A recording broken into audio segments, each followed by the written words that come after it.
એમ્સની અંદર internship doctor તરીકે રતનકુમાર મોહનલાલ મેઘવાલ મૂળ રહેવાસી જેસલમેર રાજસ્થાનના છે. તે અહીંયા એમ્સ ખાતે ઇન્ટર્નશીપની ડૉક્ટરની પ્રેક્ટિસ કરતા હતા. તે દરમિયાન તે વ્યક્તિ અગાઉ પણ 27 જાન્યુઆરી 2026ના રોજ ગુમ થયાની ગુમ જાણવાજોગ બ્રોડકાસ્ટ થયેલ.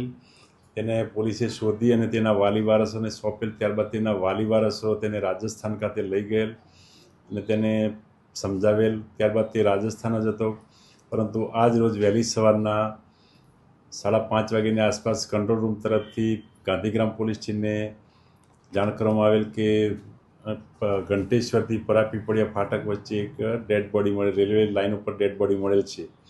જેનો સ્થાનિક પોલીસ જઈ અને ત્યાં તેનું ઇન્ક્વેસ્ટ પંચનામું કર્યું, તેમજ તેનું PM કરાવ્યું, તેના વાલી વારસોનો સંપર્ક કર્યો અને તે જે જગ્યાએ રેલવે નીચે કપાઈ ગયેલ ત્યાંથી તેનું લેપટોપ, મોબાઈલ, તેના બીજી મેડિકલની ફાઇલ તેમજ તેનો મોબાઈલ, ID કાર્ડ વગેરે વસ્તુઓ મળેલ. સાહેબ, આપઘાત કરવા પાછળનું કંઈ કારણ જાણવા મળ્યું છે?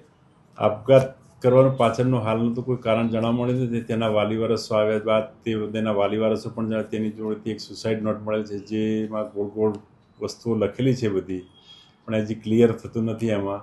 કારણ કે એમની અંદર અમુક રાજસ્થાની મારવાડી ભાષા લખેલી છે, જેથી એના વાલી વારસો પાસે વંચાવી અને ક્લિયર કરવામાં આવશે. ના, એના વાલી વારસો રસ્તામાં જ છે.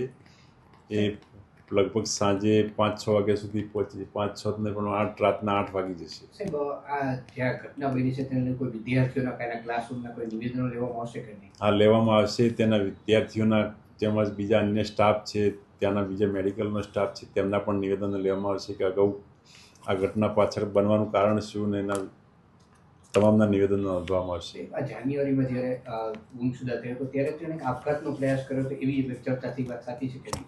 તે વખતે પણ પોલીસે ટ્રેસ કરીને રેલવે ટ્રેક નજીકથી જ પકડેલો, પરંતુ પછી તાત્કાલિક પકડવાથી અને શોધી કાઢવાથી એના વાલી વારસને બોલાવી અને થોડું એને સમજાવટથી એના વતનમાં મોકલી આપેલ.